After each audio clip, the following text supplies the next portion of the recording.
अस्सलाम वालेकुम, आप news and views with Shahid Hussain देख रहे हैं। सिंध हाई कोर्ट से आज बड़ा हुक्मनामा सामने आया है नाला मुतासरीन के हवाले से, जिसमें खासतौर पर जो लीज मकानात हैं उनको मसमार करने से सिंध हाई कोर्ट के 2 रुकनी बेंच ने समाजी तंजीमों की दरख्वास्त पर ऑपरेशन से रोक दिया है। ये ऑपरेशन फौरी तौर पर रोकने का हुक्म दिया गया है। अब मीडिया को आज कमरा अदालत में जाने की इजाज़त नहीं थी। आज जो हाई कोर्ट का स्टाफ था उन्होंने हमें अंदर नहीं जाने दिया।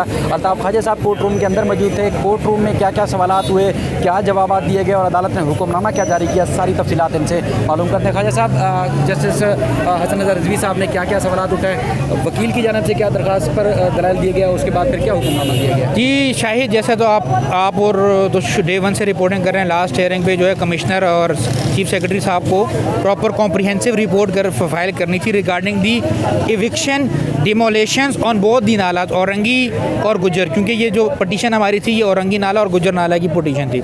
अब दुनिया में कहीं होता है कि जब भी कोई प्रोजेक्ट बनता है तो वो आवाम की फलाह व बहबूद के लिए बनता है, उसमें आवाम का मफाद देखा जाता है, क्या इससे आम लोगों को कितना फ़ायदा हो रहा है। यहाँ पर जो हुआ, सुप्रीम कोर्ट ने 12/8/2020 पे अपने ऑर्डर में NDMA को कहा आप नाले साफ़ करें, सिंध गवर्नमेंट ने को कहा आप इंक्रोचमेंट हटाएं। मैं डे 1 से ये चीख रहा हूँ कि कोई भी लीज प्रॉपर्टी इंक्रोचमेंट के डेफिनेशन में फॉल नहीं करती। उस हमारी बात को एंटी इंक्रोचमेंट ट्रिब्यूनल ने एंडोर्स किया और हमें बहुत सारे स्टेज दिए, जिसकी बुनियाद पर जब KMC लीज मकानात को उन स्टेज की वजह से तोड़ नहीं सका तो KMC ने एक वजाहती CMA फाइल की सुप्रीम कोर्ट में कि जी जनाब आप बताएं कि हमें जो लीज प्रॉपर्टी उनमें क्या करना चाहिए।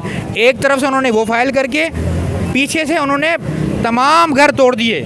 इस वक्त बहुत कम ऐसे घर हैं जो बचे हुए हैं, जो खड़े हुए हैं। रिहेबिलिटेशन प्लान ज़ीरो है। 15,000 में जज साहब ने यह कहा कि 15,000 में तो झोपड़ी भी नहीं मिलती। जो सुप्रीम कोर्ट का ऑर्डर था उसकी तो आप खुद क्लियर वाली वायलेशन कर रहे हैं। और जो वो रिपोर्ट आज लेकर आए थे 15,000 की, और नया पाकिस्तान हाउसिंग स्कीम जो कि हवा में लहरा रही है, पता चले वो ईरान में जाके बैठती है, इराक़ में बैठती है, अफ़गानिस्तान में जाके बैठती है, या फिर अमेरिका चली जाती है। उस स्कीम में ये प्लॉट्स देंगे तो जज साहब ने कहा जी ऐसा तो नहीं हो सकता, आप जाएं, यही वजाती बयान आप जाके सुप्रीम कोर्ट में दें। आप ये अपनी जो एप्लीकेशन है, क्लैरिफिकेशन है, आप सुप्रीम कोर्ट में दें। तब तक के लिए ईद के दौरान आप कोई भी लीज मकानात जिनको आपकी गवर्नमेंट ने, सिंध गवर्नमेंट ने, KMC, कच्ची आबादी और जो दूसरे KDA ने जो भी लीजेस दिए हैं, तब तक के लिए आप कोई भी घर डिमोलिश नहीं करेंगे। ईद का मौका है। एक तरफ सिंध गवर्नमेंट ये सर्कुलर पास कर दी, ये नोटिफिकेशन निकाल दिया कि कोरोना में लोग घरों में रहें, लेकिन दूसरी तरफ 200 पुलिस वाले, 400 KMC के ऑफिशियल्स, जब इलाके में दूसरे शहरी मसाइल होते हैं, लोग KMC के दफ्तर के चक्कर लगा लगा के थक जाते हैं। कोई KMC का अफसर या कोई KMC का एक जो इंस्पेक्टर टाइप का इंसान होता है या प्यून होता है, वो आने को तैयार नहीं होता। लेकिन इस प्रोजेक्ट में पता नहीं कितनी दौलत थी, कितना माल था, पूरी सिंध गवर्नमेंट सब वही काम कर रही थी। इसके अलावा इन 2 महीनों 3 महीनों में सिंध गवर्नमेंट ने कोई और काम नहीं किया। अपने लीज के ऊपर क्या सवाल उठाएं कि एक हुकूमत आती है लीज देती है, दूसरी आके इनको इंक्रोचर करा देती है, ये क्या बात थी? ये जब उन्होंने कहा जी ये तो गलत लीजें हैं, ये गलत तरीके, उन्होंने कहा जी तो आपकी गवर्नमेंट्स ने दी हैं। इस तरीके से आवाम जो रिटायर हुई है किसी डिपार्टमेंट से, या जो भी ये ज़िंदगी की जमा पूंजी उसने वहाँ लगाया, ये तो पॉसिबल नहीं है कि आप उसको डिमोलिश कर दें और 15,000 रुपये थमा दें हाथ में। वो भी किसको दे रहे हैं? फेवरेट्स को दे रहे हैं, वो जो उनकी बात को मान रहा है, जो हल्का सा आगे से कोई कानूनी बात करता है उसको वो पैसे नहीं देते, जितना मुझे पता चला है, जितना मेरे क्लाइंट्स ने मुझे बताया है। तो अल्हम्दुलिल्लाह Sindh government, Sindh high court के जज साहब जस्टिस हसन नज़र रिजवी और मैडम जस्टिस राशिदा असद ने हमारी इस बात को एंडोर्स की है और आज हमें स्टे दिया और उनको ये कहा है, इन्हीं के गवर्नमेंट डिपार्टमेंट्स को, तमाम ऑफिशियल्स को, कि आप यही जो बात हमारे सामने लेकर आएँ, आप ये जाएँ सुप्रीम कोर्ट में वजाहत लेकर आएँ। के लिए हुकूमत जाएगी सुप्रीम कोर्ट। जिनके लीज मकानात तोड़े जा चुके हैं उनके लिए क्या ऑर्डर है? उनके लिए फॉर टाइम बिंग अभी कोई भी नहीं है, क्योंकि जब ये दोबारा वहाँ जाएंगे रोड की अप्रूवल के लिए और ये सब के लिए, तो शायद इस तरह पे बात कोई सुप्रीम कोर्ट करे या हमें यहीं पर फर्दर जब केस चलेगा तो तब इस तरह की बात आएगी। लेकिन सुप्रीम हाई कोर्ट ने आज ये भी कहा कि आपके सामने जो लियारी एक्सप्रेस वे है वो एक मॉडल है, एक आपके सामने एक हमारे यहाँ लॉ में एक प्रेसिडेंट है, उस हिसाब से आप लोगों को रिहेबिलिटेट करें। और सुप्रीम कोर्ट के ऑर्डर की जिस तरीके से आपने वायलेशन की है कि किस तरीके से तोड़ रहे हैं, किस मद में तोड़ रहे हैं, विदाउट एनी नोटिस। आज तक किसी सिंगल बंदे को भी नोटिस नहीं मिला है। खुरम साहब, सबसे ज़्यादा ये हमारे खुरम भाई हैं कराची बचाओ तहरीक से, जो डे 1 के साथ गुज्जर नाला मुतासरीन और रंगी नाला मुतासरीन के साथ खड़े हैं, और इन्होंने ये हिम्मत दिलाई है कि ये जद्दोजहद हमें लड़नी पड़ेगी, ये जद्दोजहद लंबी है, जिसमें इनके साथ अबीरा का साथ है और पूरी टीम है इनकी। मैं गुज्जर नाला मुतासरीन की तरफ से और मैं अपनी तरफ से ये हमने इनके साथ 3 महीने से काम कर रहे हैं, जितना इनका शुक्रिया अदा किया जाए वो कम है। जिस तरीके से उन्होंने लोगों में वो हिम्मत दी, आप वो लोगों से पूछ भी सकते हैं कि एक चेहरा वहाँ था जो नज़र आता था, वो खुरम भाई का था। एक आवाज़ थी जो नज़र आती थी, वो खुरम भाई की थी, नहीं ये गलत कर रहे हैं, नहीं ये गलत कर रहे हैं। इसके अलावा कोई इलाके का चौधरी हो, कोई इलाके का चपरासी हो, कोई इलाके गली में कोई बैठा हुआ जो लोगों को देख देख के बातें कसने वाला हो, उस तक नहीं ये कहा नहीं जी आप तो गलत बैठे हैं, आप तो गलत बैठे हैं। खुरम साहब, तकरीबन आप मेरे ख्याल में थाने भी बंद भी हो चुके हैं, गिरफ्तारी भी हुई, तो आज इतना बड़ा ऑर्डर लिया लोगों के लिए, क्या फीलिंग है? देखें, ये एक क्लासिक एग्जांपल है इस चीज़ की कि जब आवाम ये तय कर लेती है कि वो ताकत रखती है तो उसको हक़ जो है वो मिलता है ना। फिर उसके साथ जो है वो अबीरा जैसी लॉयर्स भी इन्वॉल्व होती हैं, फिर उसके साथ जो है ना वो अल्ताफ़ साहब जैसे लॉयर्स भी इन्वॉल्व होते हैं, फिर उनमें से ही जो है वो आबिद भाई जैसे लीडर भी निकलते हैं, जो इलाकों के मुख्तलिफ़ इलाकों से मुख्तलिफ़ लीडरशिप ख़ुद ब खुद पैदा हुई। सिर्फ किस चीज़ से?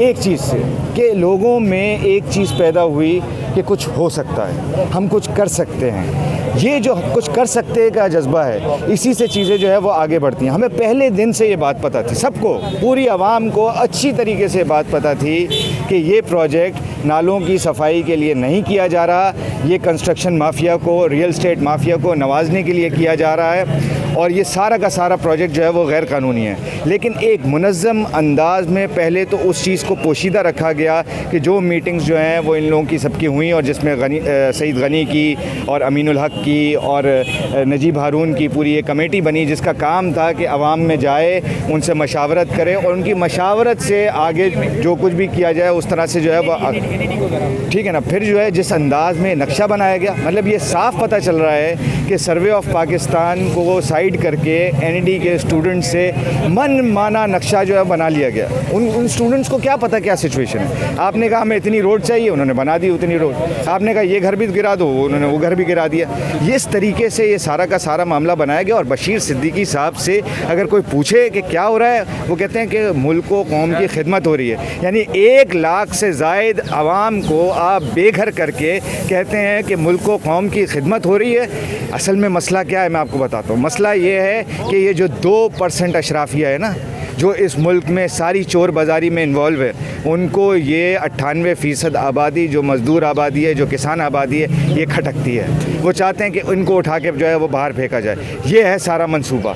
इनके घरों के ऊपर जो है वो माल बनाए जाने का सारा मामला। और आज ये कोर्ट ने प्रूफ कर दिया। आज कोर्ट में ये बात जो है वो मुकम्मल तौर पर साबित हो गई। और ये सिर्फ गुजर नाले और रंगी नाले की बात नहीं है, ये KCR की भी बात है, ये मार्टन क्वार्टर की भी बात है, ये बैरियर टाउन जो सब कुछ कर रहा है वहाँ पे गडाब में, ये उसकी भी बात है। ये कराची वालों को समझना चाहिए कि अगर आज कराची वाले इन लोगों के साथ नहीं खड़े हुए तो ये 70% आबादी जो है वो कराची की बाहर होगी, और ये चंद जो पैसे वाले लोग हैं उनका कब्ज़ा होगा। क्यों? क्योंकि ये सारा का सारा प्लान ही इस चीज़ का है कि कैसे कंस्ट्रक्शन माफिया को नवाजा जाए, कैसे बिल्डर माफिया को नवाजा जाए। शुरू में जब आप निकलती थी, उस वक्त ऑपरेशन शुरू नहीं हुआ था, लोगों के दरवाजे बजा बजा के आपको डॉक्यूमेंट्स लेती थी, तो आज स्टे मिल गया, आप क्या कहेंगे आज? जी, अस्सलाम वालेकुम। पहले तो आपका भी शुक्रिया, क्योंकि हम पहली 2 दफ़ा जब मिले हैं तो गुजर नाले पे ही मिले हैं, और आप ही थे एक जो रिपोर्टिंग कर रहे थे मुसलसल, से उसकी बहुत बहुत नवाजिश। आज हमारे हक़ में फ़ैसला हुआ है, और ये एक बहुत लंबी स्ट्रगल है, और ये अभी स्ट्रगल ख़त्म नहीं हुई है। अगर 10 दिन का हमें स्टे मिला भी है सुप्रीम कोर्ट की समाप्त तक, तो अब जद्दोजहद को मज़ीद और मजबूत करना है। क्योंकि अब हमारी जद्दोजहद ये नहीं है कि मिसमारी तोड़ी जाए, वो तो है, ठीक है, वो आगे देखी जाएगी। अब हमारी जद्दोजहद ये है कि तमाम उन घरों को, तमाम उन फैमिलियों को, चाहे उनकी लीस हो या उनकी स्टैम्प पेपर के ऊपर लीस हो, कोई ना कोई मुआहदा हो, हकूक़ उनका ज़रूर है। क्योंकि घर का हक़, रिहाइश का हक़ हर शहरी का होता है। तो अब हमारी स्ट्रगल ये है कि हम मुआवजा लेके रहेंगे, प्रॉपर घर के बदले घर, प्रॉपर रिहेबिलिटेशन। और इसके लिए सिर्फ मैं नहीं, खुर्रम भाई नहीं, ख्वाजा अल्ताफ़ साहब नहीं, पूरी कराची बचाओ तहरीक नहीं, लेकिन जो इलाके के मुतासरीन इधर खड़े हैं, all of you, each one of you, thank you, क्योंकि आपकी प्रेजेंस जो है ना इधर, उसी की वजह से ये हुआ है। जब लोग एक साथ जुड़ जाते हैं ना, जिस तरीके से गुज्जर नाले और औरंगी नाले के लोग जुड़े हैं कराची बचाओ तहरीक के साथ, उनके एलाइज के साथ, कॉमरेड्स के साथ, दोस्तों के साथ, ये जुड़ने की वजह से ये सब कुछ हुआ। आज सिंध गवर्नमेंट का मौक़िफ़ क्या था? पहले भी चीज़ें मुतसाद उनके सामने थी, आज देखिए सिंध गवर्नमेंट का तो आपको मैं बताऊं, कल मैंने सारे आर्टिकल्स भी न्यूज़ के पढ़े हैं। अगर आप इनकी आर्टिकल्स की ही एनालिसिस कर लेना, इनका कोई प्लान ही नहीं है। इन्होंने अभी तक डिज़ाइनिंग ही नहीं की है कि इन लोगों ने कल तक तो ये देख रहे थे कि चौड़ाई कितनी होनी चाहिए। अगर आपने इतना तशद्दुद लोगों के जहनों और जिस्मों और घरों से कर दिया, आपने उनके घर तोड़ दिए हज़ारों की तादाद में, और अभी तक आप बैठ के मंसूबा साजी कर रहे हैं, आपको अभी तक नहीं पता है कि रोड बनेगा, नाला बनेगा, उसकी चौड़ाई कितनी होती है, उसकी गहराई कितनी है। शर्म करो कि आपने इतने ज़्यादा लोगों को मिटा दिया, उनकी शनाख्त, उनके घर, उनके वजूद को आप मिटाने लगे हैं, और आपके अभी तक प्लान्स मुकम्मल और फाइनलाइज नहीं हुए हैं। तो ये तो नाअहली हुई। आप लोग सब चले जाएं घर और हमें दे दें। NAD का 30 दिसंबर को टेक्निकल प्लान इन लोगों ने मंजूर किया। 1 महीने के अंदर इन लोगों ने मिसमारी शुरू कर दी फरवरी की 2 तारीख। मुझे आप ये बताएं, हमारे यहाँ भी मुल्क के अंदर कवानीन है, एनवायरमेंटल प्रोटेक्शन लॉज हैं, प्रोजेक्ट के अप्रोवल। हर प्रोजेक्ट को शुरू होने से पहले आप सिर्फ एक रिपोर्ट के ऊपर शुरू नहीं करते, आप जाके इलाके के मुतासरीन से जाके गुफ्तगू करते हैं, उनसे डायलॉग करते हैं, उनसे कंसल्टेंसी करते हैं। इसके अलावा आप एक्सपर्ट्स के पास जाते हैं, अर्बन प्लानर्स के पास जाते हैं, टेक्निकल एक्सपर्ट। ये सब हुआ क्या? तो हमारे मुल्क के अंदर क्या प्रोसेस ख़त्म है? हुकूक तो ख़त्म ही है, लेकिन प्रोसेस भी, नाम का प्रोसेस भी ख़त्म है। तो आज आप सबका बहुत बहुत शुक्रिया। आज हमें एक विक्ट्री मिली है। We are here to celebrate. जिनके लीज मकानात तोड़े जा चुके हैं, उनके लिए क्या होगा, उनका फ्यूचर क्या होगा? जिनके तोड़, देखिए, जो हकीकी जंग है ना, और जो बड़ी जंग है, जो सबर आजमा जंग है, वो ये है कि जो रिहैबिलिटेशन सिविलाइज सोसाइटी के हवाले से सुप्रीम कोर्ट ने ऑर्डर्स दिए थे अपने 12 अगस्त 2020 को।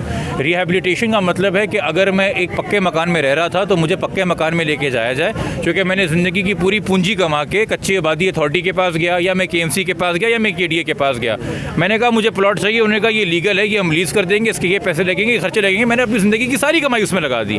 उसके ऊपर एक मंजिल बनाने के लिए मेरे बेटे की शादी हुई या मेरी बच्चियाँ जवान हुई, मैं ऊपर मंजिलें बनाता गया, सब उसमें लगाता गया। अब उसके एवज मुझे कहा जा रहा है कि ये 15,000 रुपये लो, मगर जो मेरा सारा सामान बर्बाद हो गया। तो इनकी रिहैबिलिटेशन, और इसके लिए हमारे पास एक मॉडल है, लियारी एक्सप्रेस वे के जो लोग थे उनको तकरीबन 20,000 के करीब प्लॉट्स बांटे गए थे।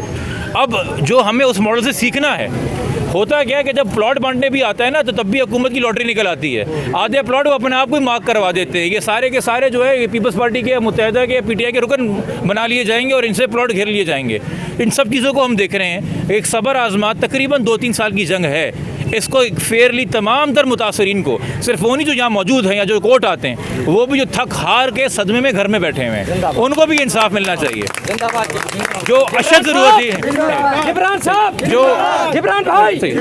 जो अशद ज़रूरत थी वो ये थी कि खुदारा मज़ीद तबाही और बर्बादी रोकिए। बर्बरियत की हद ये थी कि जब हमने ये इल्तिजा की, बल्कि जज साहब ने ये कहा कि भाई ईद है, रमज़ान है, 8 से 16 तो वैसे ही लॉकडाउन है, तो असिस्टेंट कमिश्नर कराची कहते हैं, और मैं उनके उस फ़र्द की बात नहीं कर रहा, वो ऊपर से अहकामात लेके आए हैं कि जी ऑपरेशन तो जारी रहेगा। तो जज साहब ने कहा एक जगह आप लोगों को कह रहे हैं कि बाज़ारों में ना जाओ, और दूसरी जगह आप लोगों को घरों से निकाल रहे हैं। इस सवाल का जवाब नहीं है। अच्छा, दूसरी बात, ये जो कहा जा रहा है ना कि हम गुज्जर नाले को प्रोटेक्ट करने के लिए, बचाने के लिए 30 फीट की सड़क बना रहे हैं, अगर ये वाकई गुज्जर नाले को बचाने के लिए 30 फीट की सड़क के दोबारा इंक्रोचमेंट ना होती, तो ये अपने एजाज़ और तमगा लगा के ना अपने सीने पे सुप्रीम कोर्ट को जाके चीफ जस्टिस साहब को बताते कि देखे सर हमने क्या प्लानिंग की है। ये सारी चीज़ें खाली पलाव क्यों हैं, और क्यों पेपर पे गवर्नमेंट क्यों नहीं लेके आ रही?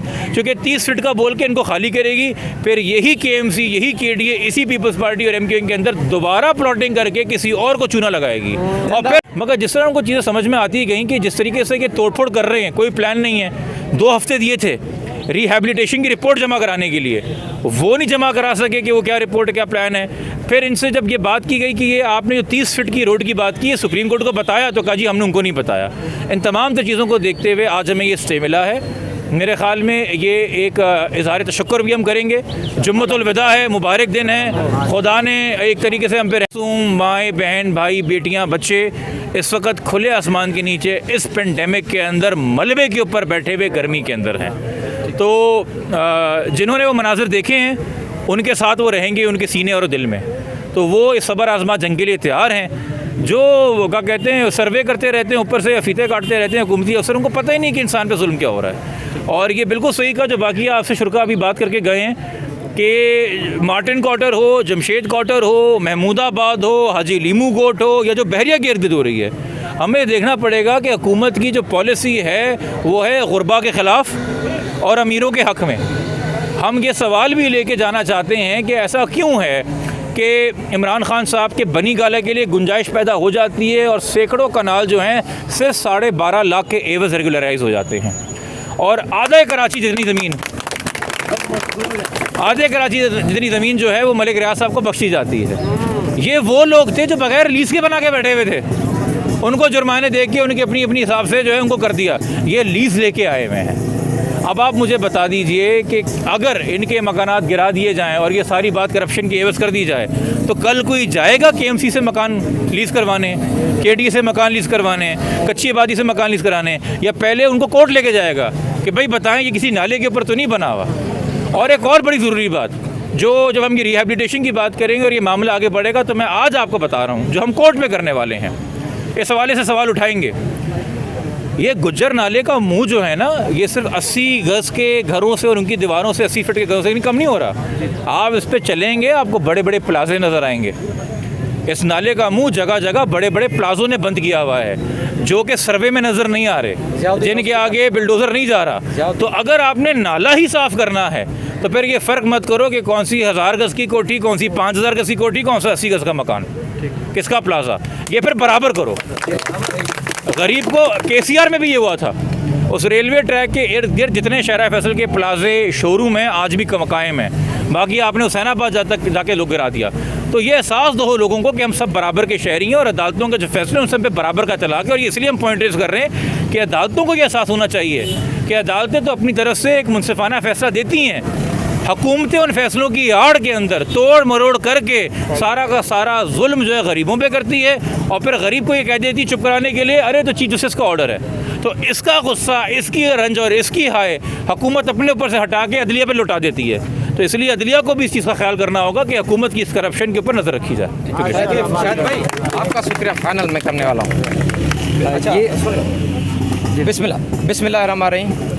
पहली बात तो ये है, शाहिद भाई अभी थक चुके हैं, और क्योंकि काफ़ी देर से मैं देख रहा था कि ये मुझे मौका दें। अभी शाहिद भाई स्पेशली आपका शुक्रिया इस जद्दोजहद में। पहले मैं इनके लिए बोलने वाला था, बाकी मैं बोल चुका हूँ, जितना मैंने इंटरव्यू देना था मैं दे चुका हूँ। सिर्फ स्पेशली शाहिद भाई और उसकी टीम के लिए, और ख़ास तौर पे स्पेशली बोल न्यूज़ को मैं बहुत बहुत शुक्रिया करता हूं कि हमने हमारे मुतासरीन की कम से कम पहली आवाज़ बोल न्यूज़ ने उठाई। और अच्छा सुने, पहले सुन लें। आप तमाम को, जितने मुतासरीन हैं, मैं तमाम को बताना चाह रहा हूं कि ये आवाज़ मुतासरीन की नाले के ऊपर आके हमारी आवाज़ उठाई।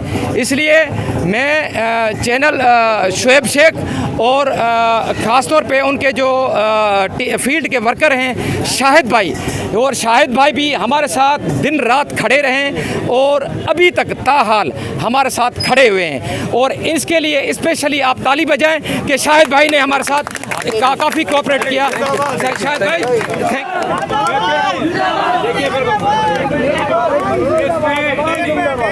इसमें आपने आबिद भाई आपकी हेरमबाजी, देखिए याद रखिएगा ये यहाँ तक पहुँचने तक ना, वहाँ से यहाँ तक पहुँचने तक बड़ा लंबा सफ़र आपने तय किया है। मैं यहाँ चारों हेयरिंग के बाद ये इस बच्चे को भी देख रहा हूँ, ये वीडियो बना के इसके मैं फिर ट्विटर पर अपडेट देख रहा होता हूँ। आप अपने अंदर पहचाने आपके साथ सगा कौन है।